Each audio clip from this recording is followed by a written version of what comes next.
Guys, magandang umaga sa inyo lahat. Now guys, nagluto ako guys ng yung pitso ng manok. So malaman siya guys. At kumuha na rin ako ng malunggay sa kapitbahay.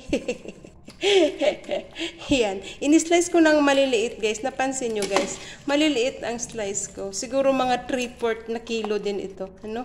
Kulang-kulang 1 kilo itong niluto ko guys na laman ng manok. Ganon. At saka, nagsaing din ako guys ng marami.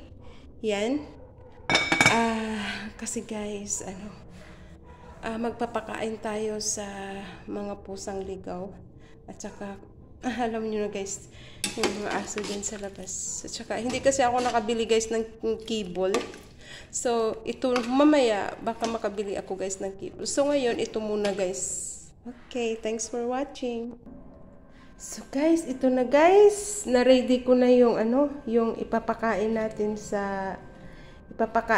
guys sa ligaw na pusa, stray dogs, and ito guys para sa mga alaga ko, pinapalamig ko na rin. Tsaka nagtabi na rin ako para sa alaga ko mamayang hapunan nila kasi hindi na ako magluluto para may magawa naman ako. At saka ito naman guys, kasi may pumupunta pa rin dito na may pumupunta dito na yung palaging pumupunta sa bahay. So, tinabihan ko na rin, pinapalamig ko na rin guys. Ayan. Magpakain tayo guys kahit isang bisis lang sa isang araw. Okay guys, thank you. So, ngayon guys, kukuha tayo ng, malabo. Ngayon guys, kukuha tayo guys ng dahon ng saging para may kainan ng mga mga ligaw na pusa at saka aso na pakainin natin guys. Okay guys.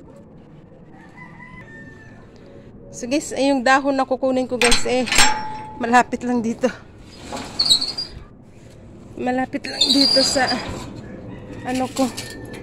Oops. Ito. Sa hagdan ng exit ng bahay.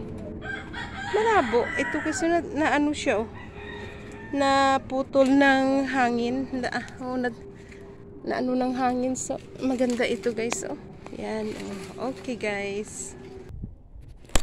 So guys, ito na guys, nakakuha na tayo ng dahon ng saging. Yay! Gawin mo natin tandong guys, no? Kasi mainit. Sabay gano'n. Yan, nakakuha na tayo ng dahon ng saging na gagamitin natin. Ngayon guys, hiwain natin ito. Okay guys. So guys, mayroon tayong 10 na slice. Yan. So divide natin yung food ngayon na ating nailuto. Okay, first day guys. First day ito na magpunta ako doon sa baba para magpakain sa mga ligaw na pusa. At saka ay nako, pusa lang muna. Uy, pero di ko man natiis yung mga aso doon. Pero pusa kasi guys, ang aso kasi dito may nagmamay-ari naman sa kanila. Sige guys, pero pinapakain ko rin naman sila guys. Ayun nga naghihintay na yung isa. Ayan si baby naghihintay na. Bibigyan ko ito guys pag malamig na yung food na pinapalamig ko para sa kanya. Okay guys. So guys, pinakain ko na bago iwanan ang mga alaga ko guys. Yan. Same lang sila ng pagkain guys. Yun. Ano yan baby? Ba't nilagay mo pa yung chicken sa sahig? Ayan. Yan ang 3 kong mahal. Yan ang 3 kong mahal kumakain na guys. So guys, ready na to guys. Ready na to. Malunggay at saka manok. Hinalo ko na mabuti. Malunggay at saka manok. Para masustansya guys. Of course guys, siyempre malinis ito masyado guys kasi isa lang sila ng pagkain din ng mga alaga ko guys. Ayan. Okay guys, thank you for watching. Nabigyan na natin yung kanina pa siya naghintay dito guys. So nabigyan na natin siya guys. So alis na tayo guys. Bababa na tayo guys. Okay, dagdagan natin to kasi marami naman ito guys ang ginawa ko. So dagdagan natin. Mukhang gutom si Bibi. Yan. Palagi sila pumupunta dito sa bahay guys. Mga 5 sila minsan. Pero ang priority kong pinapakain talaga guys, nitiran ko yung may anak. Kasi umiiyak. Umiiyak dito sa harapan ng gate ko. Naawa ako guys, no? Okay guys. Yan. Tinirahan kita dun sa bahay kanina po. Nandito pala siya. Hindi siya. May mga baby siya. Yung mga baby niya. Oh. Ang cute. Ayan ang mga baby niya. Oh, ang cute. Kaya gumagala siya. Gutom.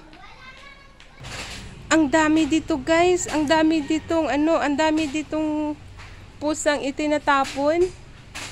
Pero iilan lang ngayon ang nandito. Kasi first time sila kasing pinakain eh. Yan, ito guys, galing ito sa bahay, tinapon na yung dun sa bahay na pinapakain ko kasi bawal talaga guys. So ang may-ari, walang choice.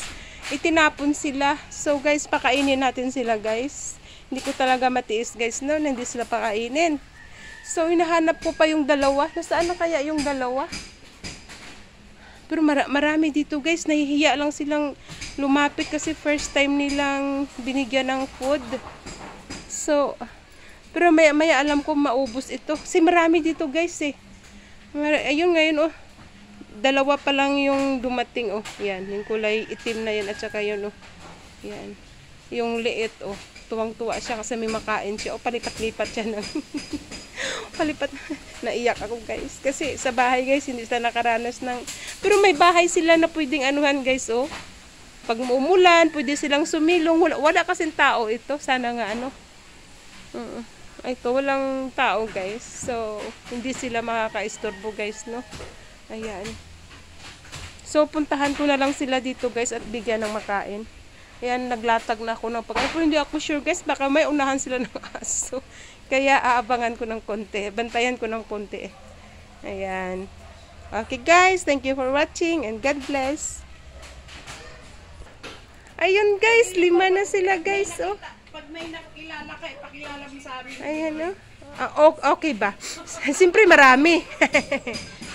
Ayan guys, 5 na sila guys.